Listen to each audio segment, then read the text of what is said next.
severe forms of GST type 6 that we're now seeing, which have significant ketosis. And why the ketosis, if you think about it, is because the body is responding because of its inability to use the glycogen. As I said, the next source is neoglucogenesis and then is ketosis.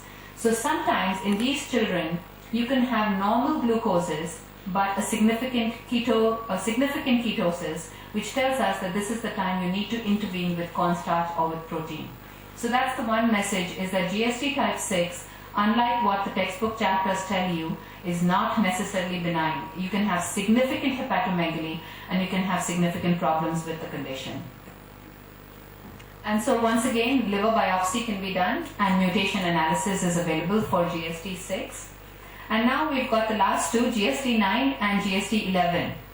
GST9, what we have to remember, you in this audience, is that there are two liver forms or three liver forms of it, an autosomal recessive form and an X-linked form. So this is important from a genetic standpoint. The X-linked form of phosphorylase deficiency work well. So think about what are your symptoms of type 6. You've pretty much got those if type 9 is not working.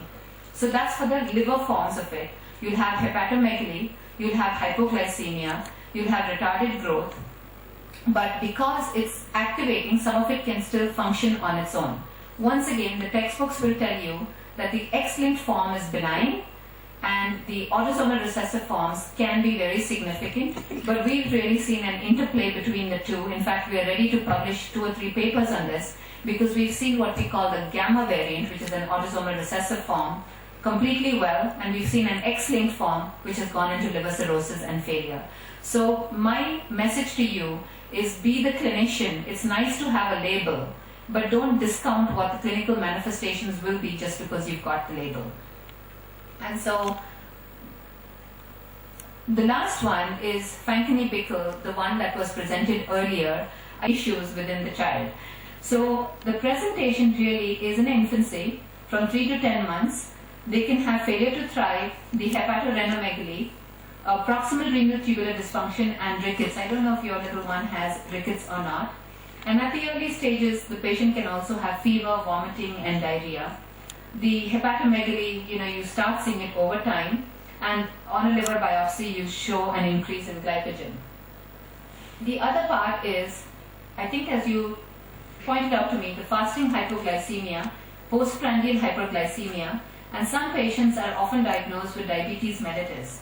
And later stages, because of the nature of this transporter defect which I'll show you, they can have a lot of growth delay, a moon-shaped face, delayed dentition, all the complications from rickets. So this is autosomal recessive. It's because of a deficiency of the glucose transporter or GLUT2. And if you remember this, it's a monosaccharide transporter. So primarily what it's doing is it's transporting glucose, but to a lesser extent, it also is a transporter for galactose, for mannose and fructose. And that's why when you do the urine dipstick, you often find even galactosuria in them. And sometimes these are misdiagnosed as patients with galactosemia. So it's expressed in the hepatocytes, in the pancreatic beta cells, which explains why they can have all these challenges with diabetes, and in the basolateral membranes of the intestine and the kidneys. So that's why they can have the vomiting and the diarrhea. And because of the kidney involvement, you can have the proximal renal tubular acidosis. So for this particular condition, molecular testing is available, and also you can do enzymology. Now I don't know its availability here, Abha, but we can try and help you with it. And I think really management of the renal tubulopathy is very, very important in Fanconi-Bickel or type 11 GST. And so I want to really conclude by telling you that there are several liver glycogen storage diseases. So first, I think the mindset has to be, if it's not an infection, if it's not a cancer, really please start thinking and asking the questions. If the child is irritable, start thinking, could this be an issue related to a low blood glucose? So there are several liver glycogen storage diseases. Of them, remember that type 4 glycogen storage disease really does not present with hypoglycemia. And type 1 presents with significant hypoglycemia. Type 3, type 6, and type 9 and type 11 can all have an increase in the liver enzymes. So when you see that, you can narrow it by seeing what's going on. And as I said, based on features, you can differentiate largely. Molecular diagnosis, I know that's not a fair statement to make in India, but it is available. And liver biopsy for enzyme testing in most cases is useful. I think the liver GSTs are fairly common in the Indian population. I think we fool ourselves. There's a large number of referrals we're getting for type 1 and for type 3 in particular. I don't know about the others, but we're getting a large number of type 1 and type 3. The treatment can be fairly simple and manageable, and if it's ignored or if not done appropriately, it can be really life-threatening. So even when we talk about a tube feeding and the use of a pump, I don't know how much of it is done here. The challenge is you can have a pump failure, and for someone with glycogen storage disease type 1, if you have a power outage and the pump doesn't work or there's a disconnection of the pump, you've pretty much lost that child. We've had some children who've come back with significant mental retardation because of uncorrected hypoglycemia. So this all has to be kept into account as you're talking to the families and to the patients. And just to let you know, they can have very normal lives. I'm just showing you an example of one of my adult GST1 patients. She called me once saying she's trying to get pregnant and she came up with triplets. So they can have very, very normal lives, and these are her teenage children, now all grown up, and she continues to follow in the clinic. So we have made significant strides through simple mechanisms like providing cornstarch in this condition, where you can completely change the quality of life and allow for a normal quality. I don't want to minimize some of the issues that these patients face, but it clearly is something that can be managed. And so I really want to end by acknowledging the patients and the families who we follow now globally, the treating physicians, and other healthcare personnel worldwide. I've had numerous interactions with many, including Dr. Abha here at Jaslok, Dr. Mamta at KEM, with the associations for the glycogen storage diseases around the world, which increases our knowledge base, and of course through the many collaborations within my institution and other places. Thank you. Wonderful.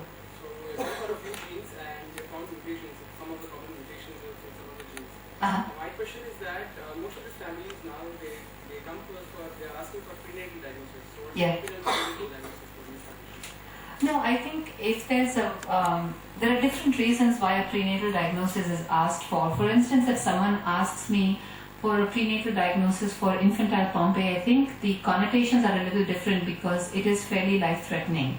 But for some of the other GSTs, it's not like you can discount it or not allow it. But the bottom line is you've got to give them a fairly balanced opinion. I know that here a lot of these are terminated, but that's what I'm trying to tell all of you, is these are not life-threatening conditions.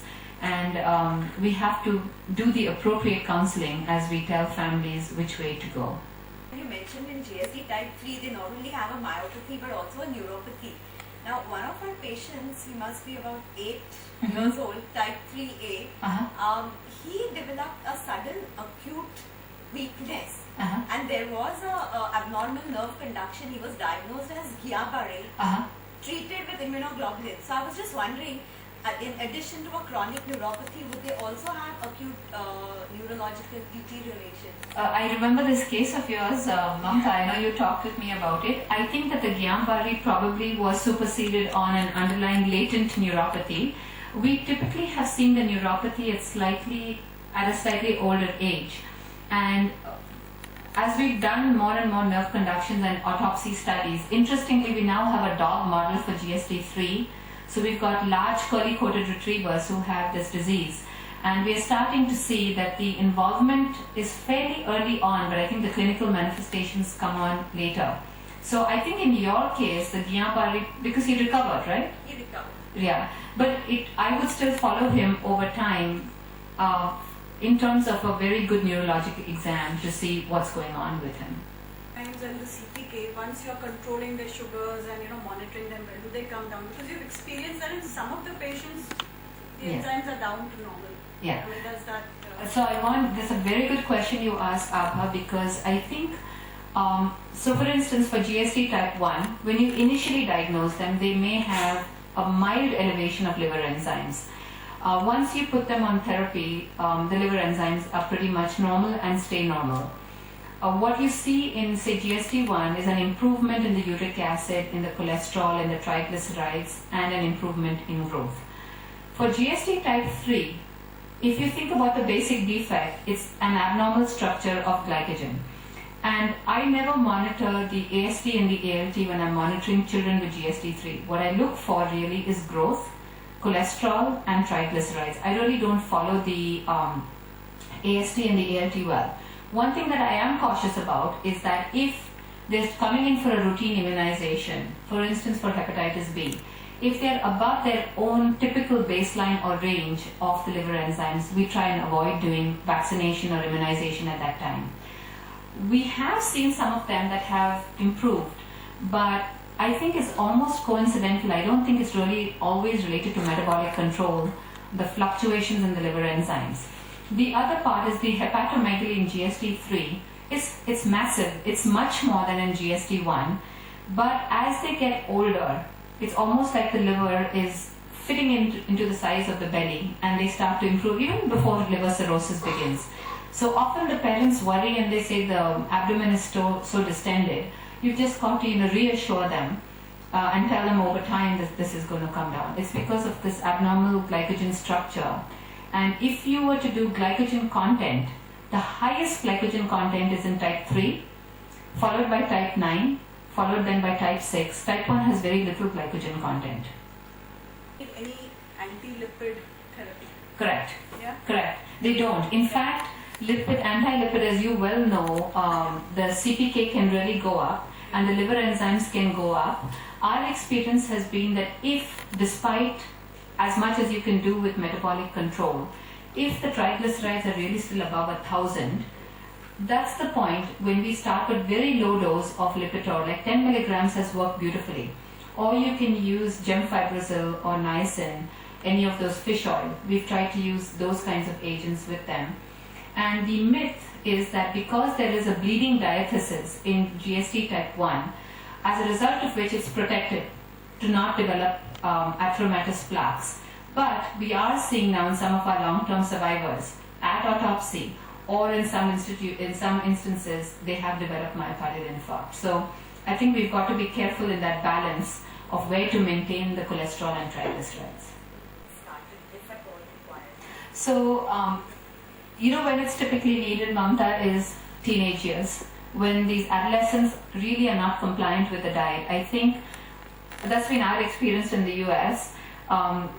Until they're under the parents' control, everything goes well. The numbers are beautiful, they look wonderful, they're growing really well. The moment they hit puberty, something happens. And then that's the time, when I start scaring them. Do you want a kidney transplant? Do you want a liver transplant? Do you want to be on multiple medications? The multiple medications they're okay with because they're non-compliant with that also.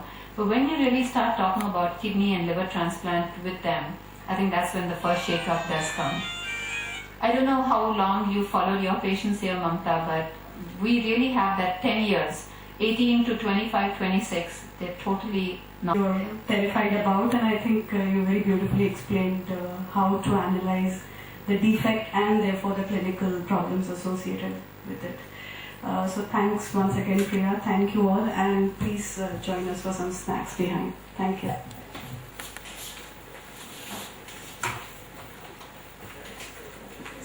Yeah, one was N6 and the throat child.